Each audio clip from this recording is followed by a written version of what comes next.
तौर पर बात कही गई है। 12 राहत कदमों की घोषणा की गई है, जिसकी कुल जो अमाउंट है वो 2,65,080 करोड़ के आसपास है। तो ये इतना बड़ा इसका साइज है, आकार है।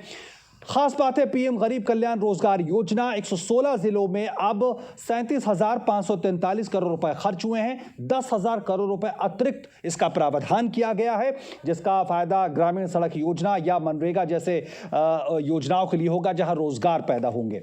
आगे क्या है, रक्षा उपकरणों और कैपिटल और इंडस्ट्री खर्च के लिए 10,200 करोड़ रुपए अतिरिक्त दिए जा रहे हैं। इसका मतलब यह है कि रक्षा उपकरण और जो घरेलू जो कंपनियां हैं रक्षा उपकरण बनाने वाली, ग्रीन एनर्जी बनाने वाली कंपनी, इनको सीधा फायदा मिलेगा। कैपिटल एक्सपेंडिचर पर जोर दिया गया, जो एक दीर्घ अवधि के लिए बेहद महत्वपूर्ण है।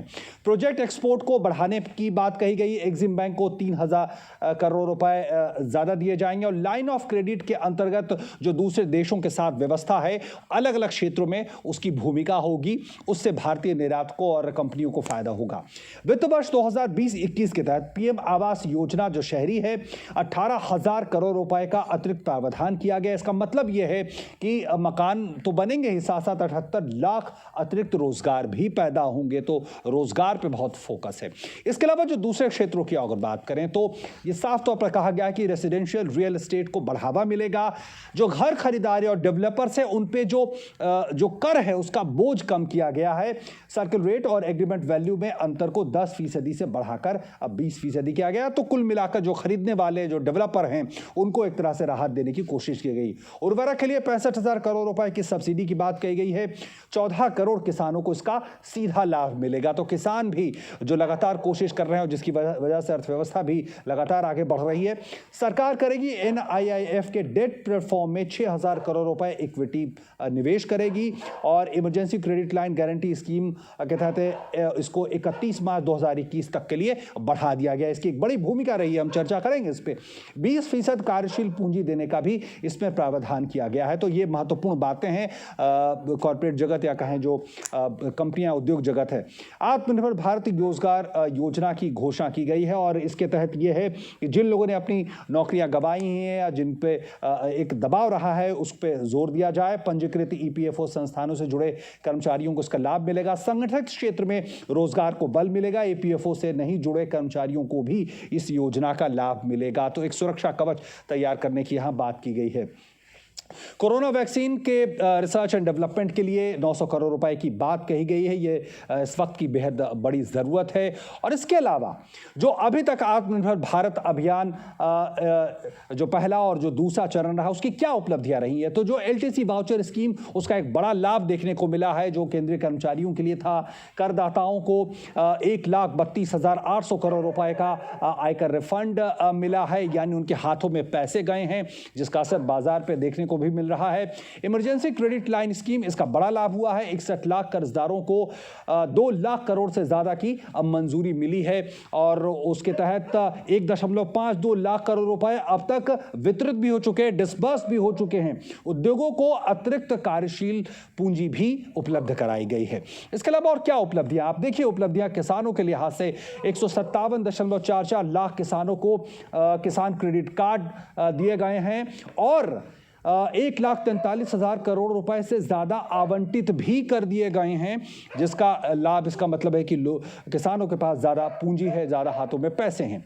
प्रधानमंत्री मत्स्य संपदा योजना और इसके तहत 1,681 करोड़ रुपए आवंटित किए गए हैं, यानी हर तबके तक इसकी पहुंच बढ़ी है आत्मनिर्भर भारत अभियान की। और इसके अलावा नाबार्ड के माध्यम से 25,000 करोड़ रुपए कार्यशील पूंजी दी गई।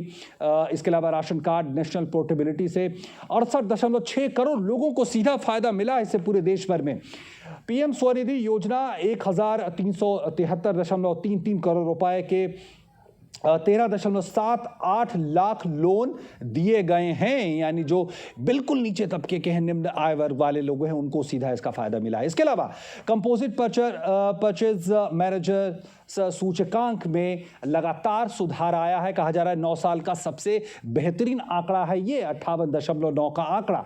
इसके अलावा बिजली उपभोग में 12% की बढ़ोतरी हुई है, दिखाता है कि अर्थव्यवस्था में गति बढ़ी है। जीएसटी संग्रह 1.05 लाख करोड़ रुपए, जो ईयर ऑन ईयर बेसिस पे अगर हम बात करें तो 10% की बढ़ोतरी होगी। ये एक बहुत बेहतरीन आंकड़ा, बहुत बड़ा आंकड़ा है, इसके बड़े मतलब है, इस पे हम चर्चा भी करेंगे। इसके अलावा क्या हुआ अक्टूबर में कि बैंक क्रेडिट में 5.1 की बढ़ोतरी हुई है। प्रत्यक्ष विदेशी निवेश अप्रैल से अगस्त की हम बात करें तो 13% की बढ़त हुई है, अगर ईयर ऑन ईयर बेसिस की अगर हम बात करें तो। रिजर्व बैंक की उम्मीद है कि तीसरी तिमाही में सकारात्मक जीडीपी बढ़त होगी, यानी अर्थव्यवस्था पूरी तरह से पटरी पे आ सकती है। अब तक हम पूरे आत्मनिर्भर भारत जो पूरा अभियान है, पूरी जो योजना है, उसकी अगर हम बात करें तो कुल लगभग 30 लाख करोड़ रुपए ये इसकी बात कही गई, इतने का प्रोत्साहन दिया गया, 30 लाख करोड़ रुपए का प्रोत्साहन दिया गया है। और इसमें पीएम गरीब कल्याण पैकेज करीब 2 लाख करोड़ का है। देख चुके हैं आत्मनिर्भर भारत अभियान के तहत जो पहला चरण था उसमें हम देखें 11,02,650 करोड़ रुपए की इसमें प्रोत्साहन दिया गया। इसके अलावा प्रधानमंत्री गरीब कल्याण योजना के तहत अन्य योजना जो थी जुलाई से नवंबर तक इसके बढ़ा दिया गया, 80,000 करोड़ से ज्यादा का इसमें प्रावधान किया गया। ये योजना मार्च से ही चल रही थी, जो अब नवंबर तक जारी है। आत्मनिर्भर भारत अभियान जो दूसरा चरण था 73,000 करोड़ रुपए के तहत इसका प्रावधान किया गया।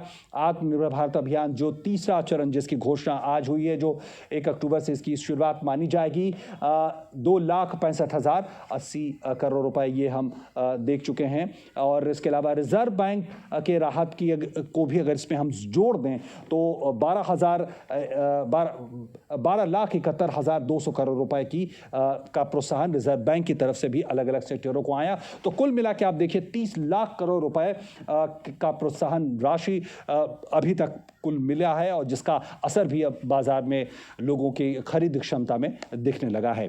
तो इन तमाम आंकड़ों का मतलब क्या है, आम लोगों पर इसका क्या असर पड़ेगा, आम उद्योगों पर क्या असर पड़ेगा, इसको जरा हम समझने की कोशिश करेंगे एक ब्रेक के बाद।